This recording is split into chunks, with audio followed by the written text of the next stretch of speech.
Épisode 2. Les chuchotements du passé. La lueur tremblante de ma lampe torche éclaira le sol usé tandis que j'avançais lentement dans le manoir abandonné. La poussière et l'obscurité étaient presque palpables, mais c'était le silence qui dominait tout. Un silence lourd, seulement interrompu par mes pas sur le plancher craquant. L'escalier qui montait à l'étage supérieur me narguait. Sa structure semblait fragile, presque prête à s'effondrer sous mon poids. Mais je ne pouvais pas reculer maintenant, pas après ceux que j'avais ressentis plus tôt. Mon cœur battait fort, chaque battement résonnant dans ma tête comme un écho lointain. Je pris une grande respiration et commençai à monter. Les marches grinçaient et protestaient sous mes pieds. Une fois à l'étage, un couloir s'étendait devant moi, flanqué de plusieurs portes. Mon intuition me poussa vers la première à ma droite. La chambre semblait hors du temps, comme si elle avait été abandonnée précipitamment. Une fine couche de poussière recouvrait tout, transformant les meubles autrefois élégants en ombre du passé. Au centre trônait un grand lit à baldaquin, avec de lourds rideaux de velours. À côté, une table de chevet supportait une photo encadrée. C'était une famille, la même femme du portrait du rez-de-chaussée se tenant fièrement au centre. Quelle est leur histoire ? Murmurai-je, mes mots se perdant dans la pièce silencieuse. Alors que je contemplais la photo, un frisson parcourut ma colonne vertébrale. Des chuchotements, à peine audibles, semblaient venir de partout et de nulle part à la fois. « Partez », murmurait une voix lointaine. J'essayais de rester rationnel. Peut-être que ce n'était que le vent ou mon imagination, mais quelque chose me poussait à explorer davantage.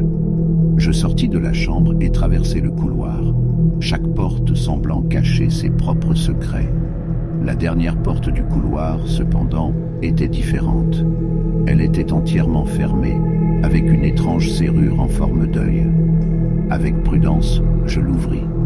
À l'intérieur, les murs étaient tapissés de pages arrachées à un vieux journal, leurs mots jaunis par le temps.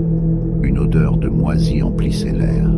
Au centre de la pièce se trouvait une table sur laquelle reposait un journal intime à la couverture de cuir usé. Mes doigts frôlèrent les pages, chaque mot semblant crier son histoire. L'écriture délicate racontait l'histoire de la femme du portrait, de son amour pour un homme mystérieux et des étranges événements qui avaient suivi leur union. Elle parlait d'une malédiction, d'ombres qui chuchotaient la nuit et d'un trésor caché quelque part dans le manoir. La dernière entrée, écrite avec une écriture tremblante, parlait d'une présence dans la maison, quelque chose d'ancien et de malveillant. Ils viennent pour moi, je ne peux pas leur échapper, se terminant abruptement avec une tache d'encre.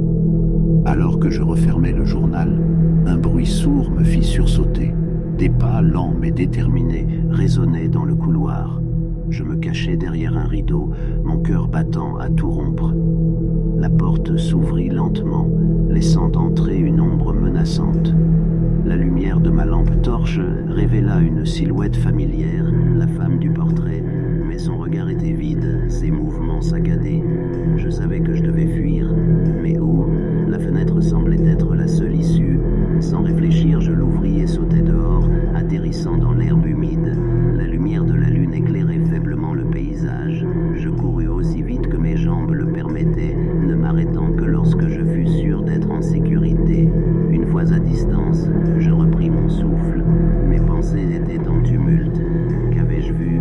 Était-ce un esprit ou quelque chose de pire ? Je savais que je devais découvrir la vérité. Je regardais le manoir depuis ma cachette, ses fenêtres ressemblant à des yeux sombres me scrutant. J'étais loin d'avoir fini avec cette maison,